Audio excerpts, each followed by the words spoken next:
안녕하세요. 박지현입니다. 오늘은 중국의 귀신백서 제1강을 시작하도록 하겠습니다. 본격적인 귀신의 세계로 들어가기 전에 오늘은 먼저 귀신의 의미를 살펴보도록 하지요. 귀신이라는 말을 한자로 한번 써볼까요? 그런데 우리가 흔히 귀신이라고 부르는 것을 중국에서는 사실 이 귀와 신을 떼어서 귀라는 말로 표현을 합니다. 신은 또 다른, 그러니까 귀신이 아닌 신, 영어로 그 아시죠? 예, 신을 의미하는 것입니다.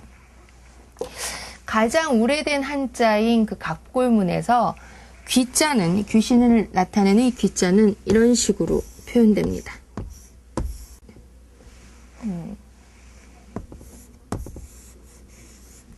이렇게요. 그 다음에 신자는 이 왼쪽에 있는 이 보이시 변은 후대에 다시 부과된 성분이고요. 본래는 이 오른쪽에 있는 이 부분에서 갑골문은 이 글자에서부터 시작을 합니다. 보시면 다시요.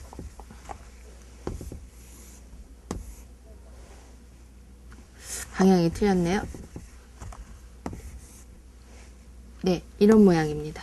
신자가 여러분이 보시기에 자 갑골문의 이 귀자 뭐가 떠오르시나요? 귀자는 머리 부분이 특별히 강조되고 과장된 사람의 형상을 하고 있습니다.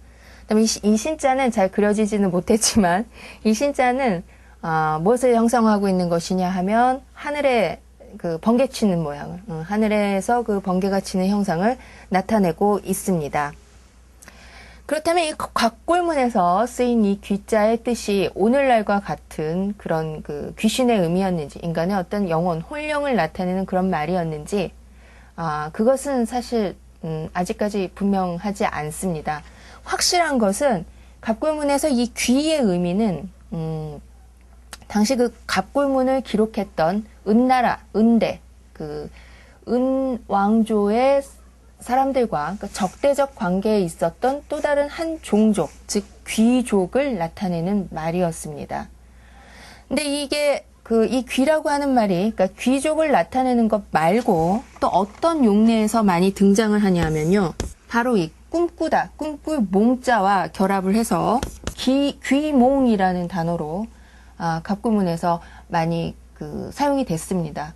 근데 이때 귀몽이라고 하는 건 귀를 꿈꾼다라는 뜻인데 이때 이 귀, 꿈의 대상인 이 귀가 은족과 대립했던 귀족을 나타내는 그러니까 종족의 의미인지 아니면 오늘날과 같은 그런 인간의 혼령을 나타내는 어떤 귀신의 의미인지 여기에 대해서는 학자들의 의견이 조금씩 다릅니다. 어떤 사람은 이 귀를 이 머리 모양이 굉장히 강조됐잖아요. 이 귀를 머리가 굉장히 큰 어떤 괴수, 그러니까 이상한 짐승이죠. 인간을 위협하는 그런 괴수를 형상한 것이라고 그렇게 보는 경우도 있습니다. 그러니까 꿈꾸는 그 대상으로서의 귀는 실제 그 귀족의 용례가 있으니까 그 종족으로서의 귀일 수도 있고, 그다음에 오늘날과 같은 그런 그 귀신의 의미일 수도 있다고 일반적으로는 그렇게 인식이 되고 있습니다.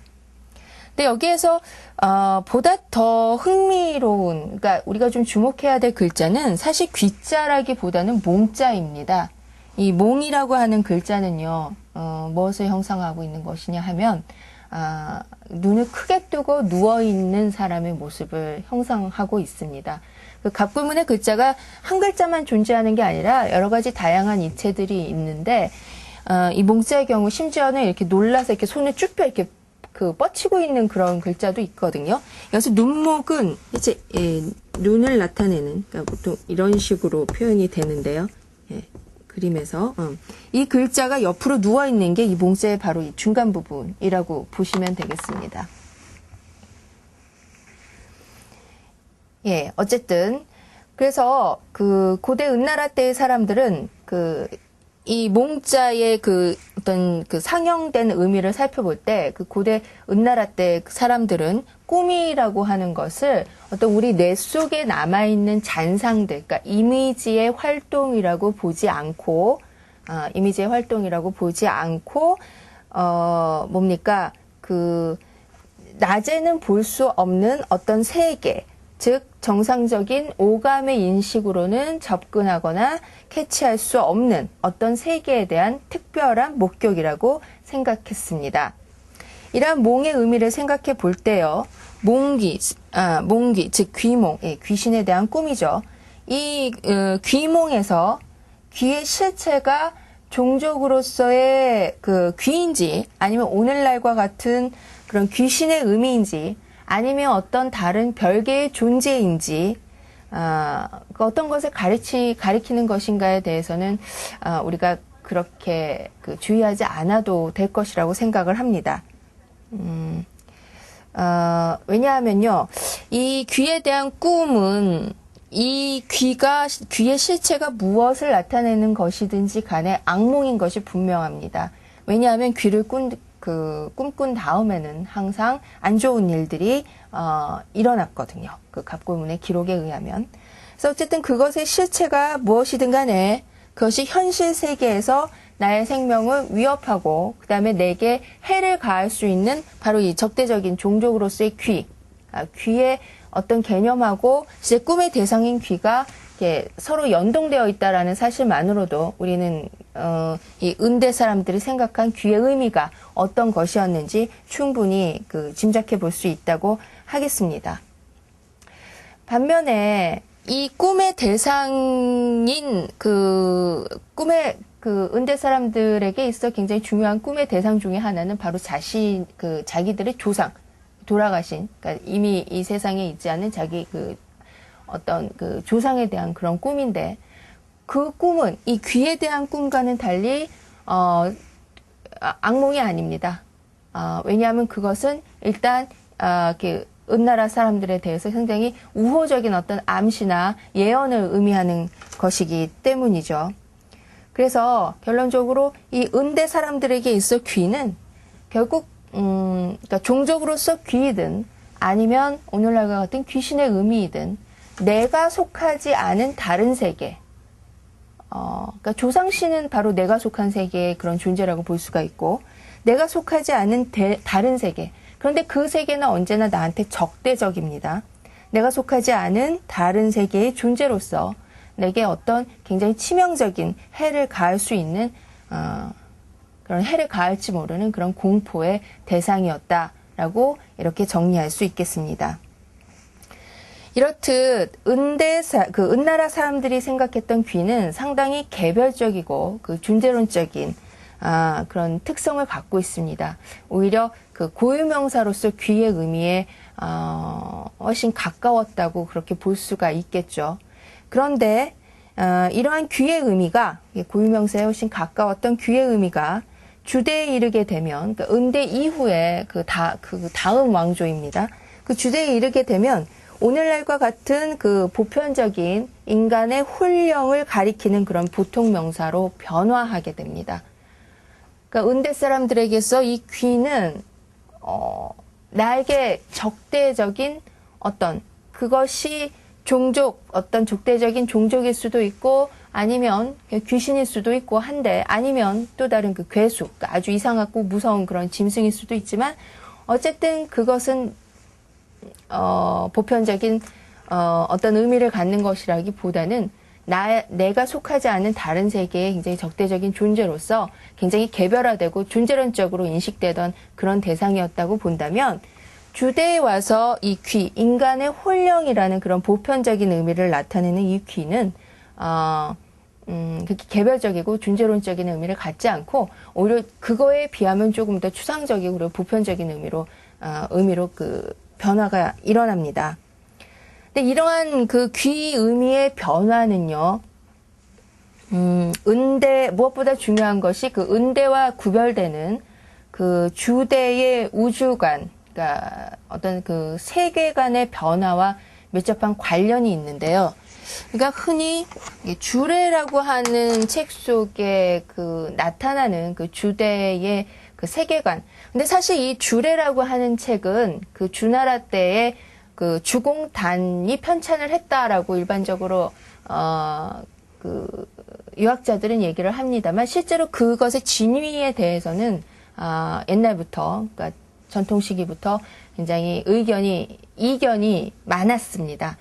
그러나 이 책이 실제 언제 지어졌던가 이런 것보다는 이 책이 나타내는 세계관 자체가 사실 주대의 세계관과 밀접한 관련이 있기 때문에 물론 이것은 주 이후의 한대까지도 이어지는 것입니다만 주대가 됐던 한대가 됐던 어쨌든 은대와 구별되는 어떤 그 세계관의 틀을 보여주는 것이기 때문에 일단 주례에 나타나는 세계관 이것을 제가 이야기하도록 하겠습니다. 이 주례에 나타나는 은대와 구별되는 세계관은 바로 무엇이냐 하면 바로 천지인 사상이라고 그렇게 요약할 수가 있는데 결국 이 천지인 사상이라고 하는 것은 뭐냐 하면 결국 이 세계가 천과 지와 인이라고 하는 세 개의 큰 카테고리, 영역, 즉 이 세 개의 삼각편대에 의해서 지탱이 된다라고 보는 그런 관점인 것이죠. 그런데 이 천지인의 구분은 우리가 일상적으로 생활하는 이 세계에서의, 그러니까 또 다른 별개의 세계가 아닌 이 세계에서의 그 세 영역인 것이고요. 우리 눈에 보이지는 않지만 그러나 존재하는 저 세계, 별개의 세계 속에서 이 천지인은 각기 천지인의 형태로 존재를 하는 것이 아니라 바로 천신, 또 또 인귀의 형태로 존재를 합니다. 그러니까 사람들은 인귀, 그래서 바로 여기에서 이제 인귀라는 단어가 생겨나면서 이 귀가 죽은 사람의 홀령을 나타내는 보편적인 보통 명사로 사용되게 된 것인데요. 이 천지인 사상에 의하면, 우리 보이는 이 세계에서의 존재는 천지인이지만, 실제로 이제 보이지 않는, 그러나 이 세계와 분명히 소통하고 있는 세계 속에서는 천은 천신의 형태로, 지는 지신의 형태로, 인은 인귀의 형태로 존재를 하고, 바로 이 천신이 천을 주재하고, 지가 지를 주재하고, 인귀가, 사람을 주재하는 어떤, 그러한 존재라고 우리가 볼 수 있게 되는 것이죠. 그렇게 본다면 사람들은 본래 이승에서는 인의 형태로 살지만 저승에서는 귀의 형태로 변하게 되는 것인데, 그러니까 이 세계와 저 세계의 구분 속에서 인과 인귀가 인의 상태였다가 그 다음에 인귀의 형태로 저승에서 새로운 삶을 영위하게 된다고 생각하게 된 것입니다.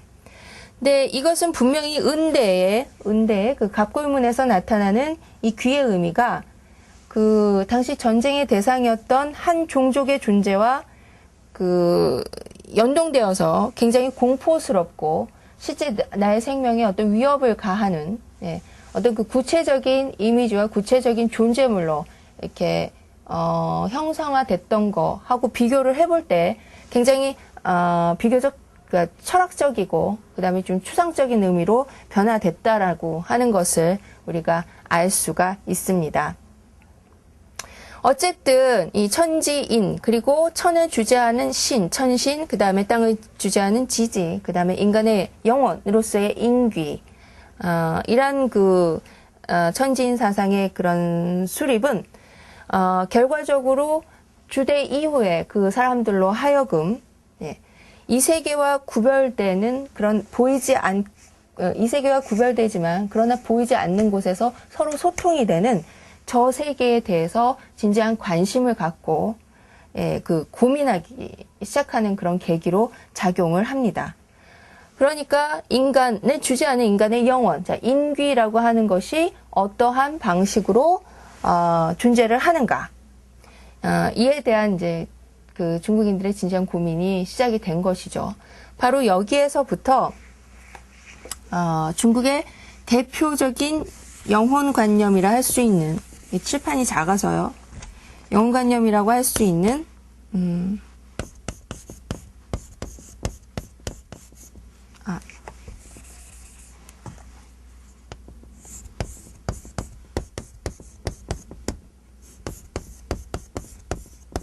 혼백살. 중국의 대표적인 영혼관념이라고 할 수 있는 혼백설이 등장합니다. 여기서 이 혼과 백이라고 하는 것은 이때 혼은 먼저 단순하게 구분을 하자면 혼은 인간의 영혼을 가리키는 것이고 백은 인간의 육체를 가리키는 그런 개념입니다. 살아있을 때는 이 혼과 백이 서로 결합되어 있지만 죽게 되면 인간의 혼은 저 세계를 살아가게 되고 인간의 백은 육체는 땅에 묻혀서 없어지죠. 땅에 묻히게 되고 그 다음에 인간의 영혼은 이제 저 세계를 살아가는 어떤 인귀의 형태로 그렇게 존재를 하는 것입니다.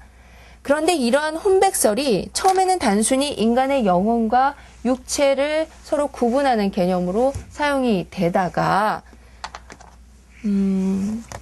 중국의 이 천지인 사상과 함께 중국의 대표적인, 그러니까 우주 생성의 원리라고 해야 될까요? 우주 운행의 원리라고 해야 될까요?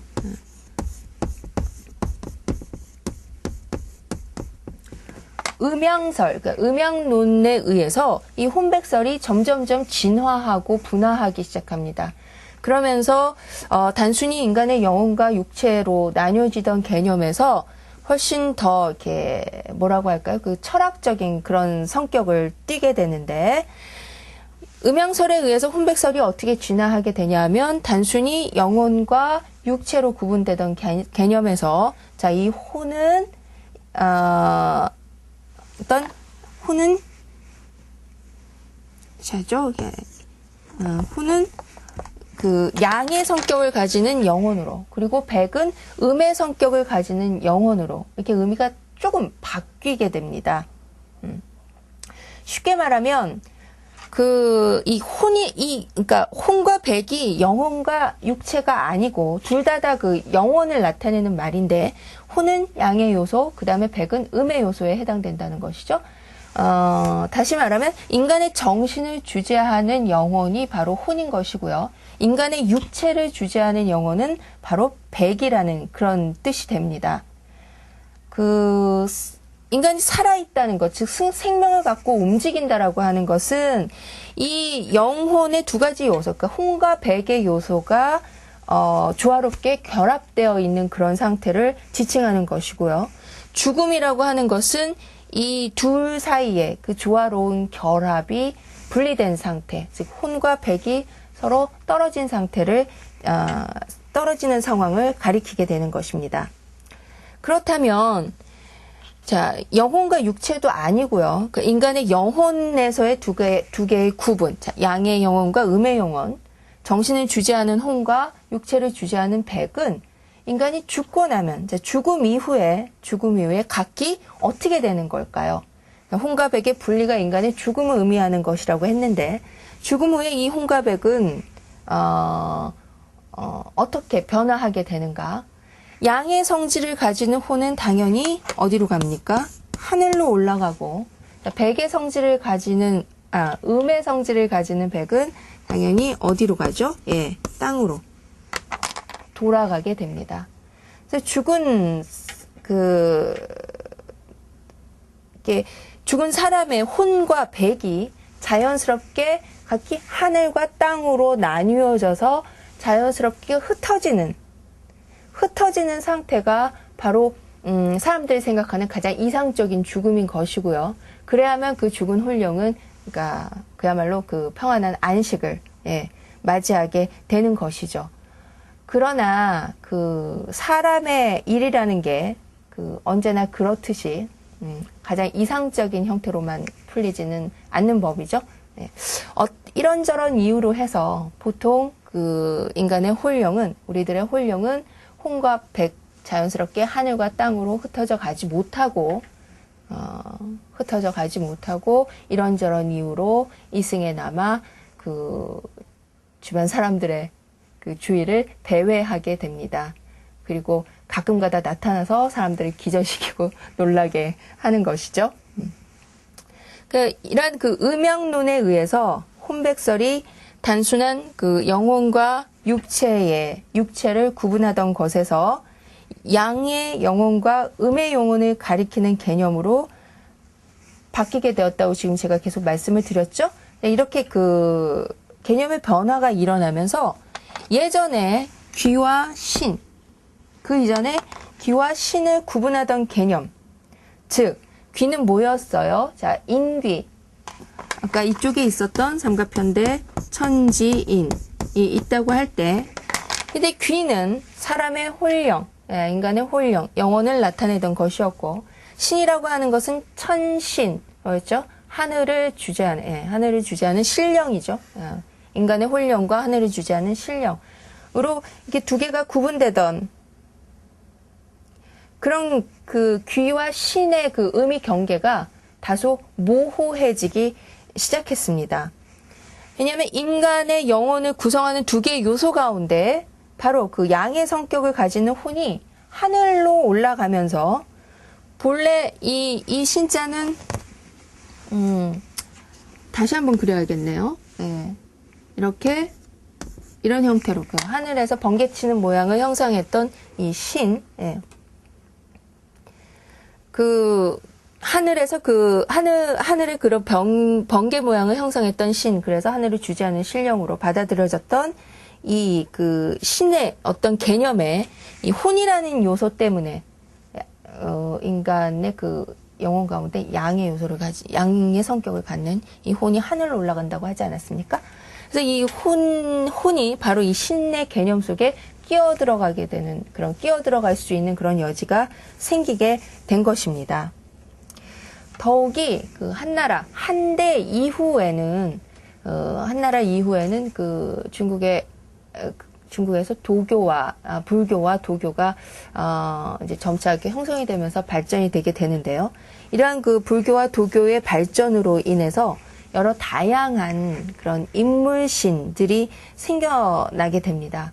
중국의 신은 천신의 개념에서도 알 수 있듯이 본래 자연의 어떤 부분을 주재하는 그런 신령의 의미가 강했습니다. 다시 말하면 뭐 천신, 그러면 하늘의 신령이죠. 그다음에 뭐 산신, 그러면 산의 신령, 산을 주재하는. 그다음에 강신, 그럼 강을 주재하는 신령일 것이고, 토지신, 그러면 뭐 땅을 주재하는 땅의 신이죠. 신령이고, 뭐 일신, 그다음에 월신, 해의 신령, 달의 신령. 이런 그 자연신의 개념이던 것에서 이후로는 점점점 그 인물신의 개념으로, 그래서 죽은 아무개, 그러니까 뭐 누구누구의 신령이라는 그런 인물신의 개념으로 자연신의 개념이 점차 대체되기에 이릅니다. 근데 이러한 현상을 이 귀의 입장에서, 그 인귀의 입장에서 보자면요, 단순히 자기가 묻힌 땅을 근거로 그 저승에서 조용히 살아가던 그 어떤 저승인의 그 신분에서, 저승인의 입장에서 일종의 그 신이 되는, 그러니까 신분 상승을 하게 되는 셈인데요. 그런데 이러한 신분 상승의 그런 기회가 그 모든 인귀들, 그러니까 인간의 홀령에게 주어지는 것은 분명 아니었을 것입니다. 이러한 그 귀가, 그러니까 신화, 그러니까 신으로 변화되는 것. 그 다음에 본래 자연신의 개념이던 신이, 인간의 홀령으로 대체되는 신의 귀화 현상. 다시 말해서, 귀의 신화 현상과 신의 귀화 현상은 사실 동일한 현상이라고 볼 수가 있는데, 이러한 현상이 아주 빈번하게 발생을 하면서, 애초에 존재했던 중국에서의 그 자연신의 세계, 자연신의 체계는 점점점 무화되기에 이르고, 그다음에 인간으로 이루어지는 저 세계도 오히려 그 다양한 계층 분화, 그러니까 신이 되느냐 그렇지 않느냐라는 식의 다양한 계층 분화가 일어나게 됩니다. 그래서 이러한 현상에서부터, 그러니까 죽어서 같은 인간의 홀령이지만 죽어서 신이 되는 홀령과 그 다음에 여전히 귀로 남는 홀령의 구분이 생겨나게 되는 것이죠. 그리고 이후에 그 귀의 의미는 이제 죽어서 신이 되는 홀령, 그 특별한 홀령을 지칭하지 않고 실제 그 저승세계의 귀로 남는 그 홀령들을 지칭하는 의미로 사용되게 됩니다. 그래서 앞으로, 지금부터 여러분들과 같이 살펴보게 될 여러 가지 다양한 귀신의 이야기는요, 바로 이게 신화된, 그러니까 신격화된 그런 특별한 혼령들의 얘기가 아니라 귀로 남은 저승세계의 보통 인간들, 즉 신이 되지 못하고 귀로 남은 그 혼령들에 관한 이야기라고 보시면 되겠습니다. 지금까지 1강에서는 그러니까 귀와 그 신의 의미에 대해서 그 의미가 어떠한 변천 과정을 겪었고, 그 다음에 그 둘 사이에 어떠한 그 의미의 차이가 있는지 설명을 드렸고요. 그럼 제2강에서부터는 본격적인 귀신의 이야기로 들어가도록 하겠습니다. 이 강의 내용은 악귀와 그 귀신의 이야기 중에서도 가장 신분이 낮은 악귀와 떠돌이 귀신에 관한 이야기가 될 건데 많이 기대해 주시기 바랍니다. 감사합니다. 안녕히 계십시오.